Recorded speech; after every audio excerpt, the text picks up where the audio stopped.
ici Jimmy de Ninja Sasquatch et on continue notre tutoriel de Heroes Rising. Juste un petit mot en partant pour dire que pour ceux qui ont manqué l'étape du setup dans la dernière vidéo ou qui veulent juste vérifier des trucs, il est toujours possible aussi de juste se fier aux indications qu'il y a sur Tabletop Simulator qui vont indiquer les étapes à faire pour le setup, notamment celle-là qui a les étapes complètes. C'est possible jusqu'à ce qu'on appuie sur le bouton Advanced Setup qui fait disparaître tout ça et qui mélange ici. Donc, maintenant on est prêt à remplir le line-up. C'est juste qu'avant, il faut piger nos cartes de héros parce qu'il est possible qu'on ait à réagir. Ici, c'est pas le cas, donc on ne peut pas jouer de cartes. S'il y avait une carte qui avait eu un react comme cette carte-ci, on aurait pu jouer une carte pendant le tour du refill pour se protéger. Les cartes qui sont comme ça vont dire le nombre de héros qui peuvent réagir et le nombre de cartes qui peuvent jouer. Ici, on peut react H plus 3, ça signifie qu'on peut jouer un nombre de cartes qui est égal à H plus 3. H réfère au nombre de héros, donc on peut jouer un total de 5 cartes quand cette carte-là sort, même si c'est pendant le tour du refill où normalement on ne pourrait pas jouer. Les ongoing discartés ne comptent pas comme des cartes, mais un ongoing peut être joué puis discarté, auquel cas il va compter comme une carte.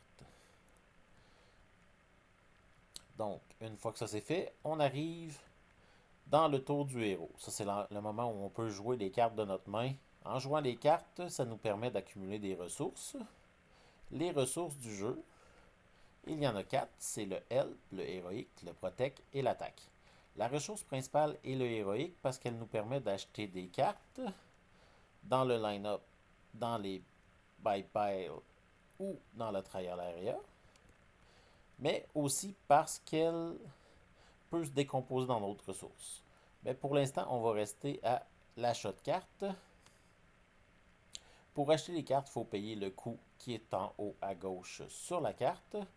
Il y a certaines cartes comme les boosts qui ont des effets directement quand on les achète. Ça va être indiqué par les petites flèches sur le côté. Et quand on achète une carte, elle va dans notre discard pile. Même chose si on monte de niveau. Les cartes vont aller dans le discard pile. Et lorsqu'on devrait piger et que notre deck est vide, on mélange notre discard pile et on pige à ce moment-là. Donc, les autres ressources, il y a le Protect. Le Protect sert à se défendre des attaques des alliés, des vilains et du trial.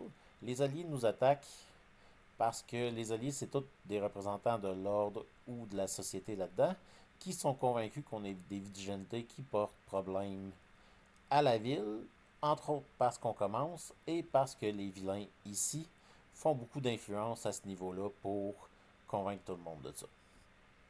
Donc, avant qu'on les ait convaincus avec notre héroïque de joindre notre cause et notre deck, ils vont nous attaquer tant qu'ils sont dans le line-up. Le Protect peut être utilisé pour défendre un autre héros sans problème. Et il peut aussi être utilisé pour acheter certaines cartes qui sont protectable, comme les bandages et les citizens. Quand on utilise le Protect pour acheter des cartes, ça peut être utilisé conjointement avec le héroïsme. Donc, un d'héroïsme, un de Protect, je peux acheter des bandages. L'autre source, c'est l'attaque. L'attaque nous permet d'attaquer les vilains dans le jeu. Les vilains qui sont sur la table conservent les dégâts qu'on leur fait. Donc on peut leur faire quelques dégâts pendant un tour puis les accumuler. C'est souvent de quoi qu'on peut faire avec les ressources qui vont nous rester à la fin du tour pour tabasser les Lurking Thugs. Leur vie est indiquée ici. Les vilains, la manière dont ils fonctionnent, c'est qu'ils ont leur attaque du shield. Le shield, c'est une valeur qui est soustraite aux attaques de chaque héros pendant un tour. Donc, s'il y a un shield de 2 et que moi je l'attaque de 4, je lui fais seulement 2 de dégâts. Après, mon allié l'attaque de 3, il lui fait seulement 1 de dégâts. Ça ne le tuerait pas. Mon prochain tour, il y a 3 de vie. Et c'est là, quand on finit un vilain, la personne qui l'a fini a droit à la reward, qui est représentée par le R. qui donne une action. Dans ce cas-ci, pour toutes les Lurking Thugs, c'est piger une carte de notre deck quand on la pige. Quand on le bat. Je mentionnais que les vilains ont des shields. Ça, entre autres, ça peut être utile de se rappeler qu'il y a la ressource de Help dans le jeu. Ou plutôt de le mentionner. Le Help, c'est comme du héroïque, mais que l'on peut donner à quelqu'un d'autre pour qu'il fasse toutes les mêmes actions. On peut aussi l'utiliser nous-mêmes. Mais supposons que je voudrais attaquer un vilain qui a 3 de shield, mais que j'ai 3 d'héroïsme et 2 de help, alors que mon allié a plus d'attaque, ben, je pourrais lui donner mon help pour qu'on aille seulement passer une fois au travers du shield, puis moi faire autre chose avec mon héroïsme. Une fois que j'ai joué toutes les cartes que je voulais jouer pendant le tour, mon tour est fini. Je peux choisir de discarter certaines cartes de ma main ou d'en garder pour les avoir au prochain tour. Et ça va arriver au tour du trial. Le trial va attaquer tout le monde. En commençant par le trial lui-même, ce qui est dans la trial area et ce qui est dans le line-up. C'est après ça qu'on va choisir de discarter ou de garder des cartes. Tous les decks ont de départ, sauf un, ont des limitations, qui sont des cartes qui n'ont pas d'effet. Ils servent juste à mettre du random dans ce qu'on peut faire au départ, ou dans le cas de stratégiste, à s'arranger pour qu'il explose pas trop tôt, parce que comme il y a un deck de 5 cartes, toutes les cartes qu'il achète ont un impact assez rapidement. Les types de cartes que vous allez rencontrer dans le jeu, il y a les gadgets et les allies qui sont assez similaires. La nuance, c'est que les gadgets, il y a beaucoup plus de répétitions. Il y a 2 gadgets maximum de, de chaque type. Les alliés, la plupart sont uniques, sauf pour les Boys in Blue, qui sont les policiers, parce que ça, on en rencontre un peu plus. Il y a aussi les boosts. Dans le cas de ce jeu-ci, les boosts qu'on va voir, c'est les bandages. Les boosts, c'est des cartes qui vont avoir un effet quand on l'achète, mais qu'on va détruire tout de suite. Donc c'est un one-shot direct là qui est détruit. L'effet quand on l'achète est représenté par les petites flèches bleues sur le carte et le texte en noir qui vient dire que ça c'est du texte. C'est de quoi qui est spécial quand ça arrive et dans la rivière et non pas quand on le joue. Il y a aussi les trainings qui sont des cartes que quand on achète, ils viennent directement dans notre play area et on en bénéficie tout de suite. Il y a les Citizens, qui sont des cartes qu'on peut acheter avec le Protect. On a aussi quelques effets qui vont nous permettre de rescuer les Citizens, ce qui permet de prendre le Citizen et sans payer le coût direct de le mettre dans nos accomplishments pour avancer et faire qu'il n'est plus sur la table. Parce que la chose importante avec les Citizens, c'est qu'ils ont priorité. C'est-à-dire qu'il faut sauver les Citizens avant le tour du trial quand le trial est actif. Sinon, on perd tout simplement la partie. Donc, c'est vraiment prioritaire de s'en occuper. Il y a aussi les villains qu'on a mentionnés. Il y a les events qui, eux, arrivent pendant le refill, vont directement dans la discard pile et on n'en parle plus. Mais il y a également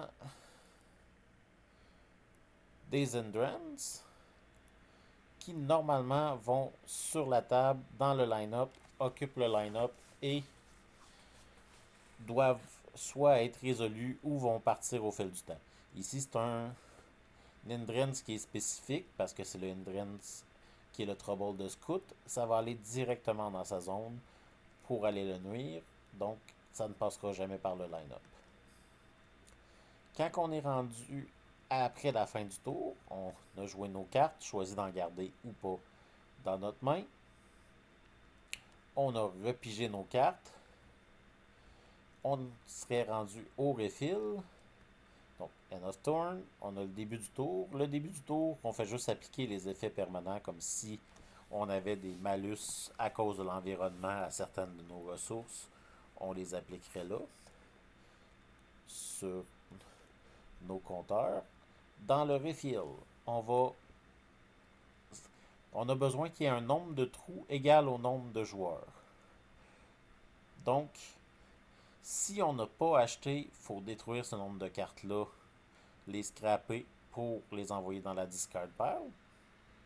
Mais si on a acheté un certain nombre de cartes, il faut juste détruire, scraper les cartes qui nous restent à scraper. Il ne faut pas en scraper à nouveau autant. Par exemple, là on est deux, il faut qu'il y ait deux trous dans le line-up qu'on va ensuite remplir en faisant fill the line-up. Voilà. À nouveau, s'il y a des events, ça compte pas. Des fois, il va y avoir des extra cards qui vont être là. Les extra cards, eux, un event compte comme une extra card. C'est juste pour les 5 cartes de base du line-up que l'event ne comptera pas. À force, on va passer au travers du deck.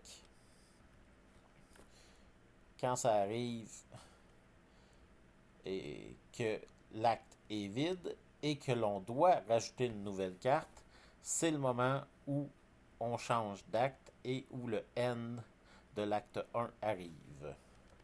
Quand le N de l'acte 1 arrive, on complète les effets qu'on est en train de faire si on en faisait déjà un. Par exemple, si on devait mettre 3 nouvelles cartes dans le line-up et qu'on a manqué de cartes après la première, on met quand même les 2 autres cartes, on les résout, puis on s'en va au N qui arrive et qui fait son effet. Ils ont parfois un effet instantané et des fois ils vont juste booster tout le reste du méchant de la partie, le trial. Malgré cela, on continue jusqu'à ce qu'on ait réussi le trial ou jusqu'à ce que on meure. Si on vide le deuxième acte avant que ces deux choses arrivent, l'acte se vide, on a le lac 2N qui se passe, qui a un autre effet négatif. À nouveau, des fois, c'est juste un effet qui va être instantané et des fois, c'est un effet qui va empirer avec le temps. Mais avec ça, vous avez toute l'information dont vous aviez besoin pour jouer à Heroes Rising. Advenant, il y a des sommaires des rounds qui sont indiqués ici. De l'autre côté, il y a un mini glossaire qui est pour référence rapide. Il y a également le livre de règles et un glossaire complet qui est là. Le tracker ici, oui, ça peut être utilisé pour traquer l'attaque du trial, son shield et sa vie. C'est pas obligatoire, vous pouvez aussi utiliser les autres trackers qui sont ici. Mais ça fait pas mal de tour. Je vous souhaite beaucoup de plaisir et sauvez tous les citoyens.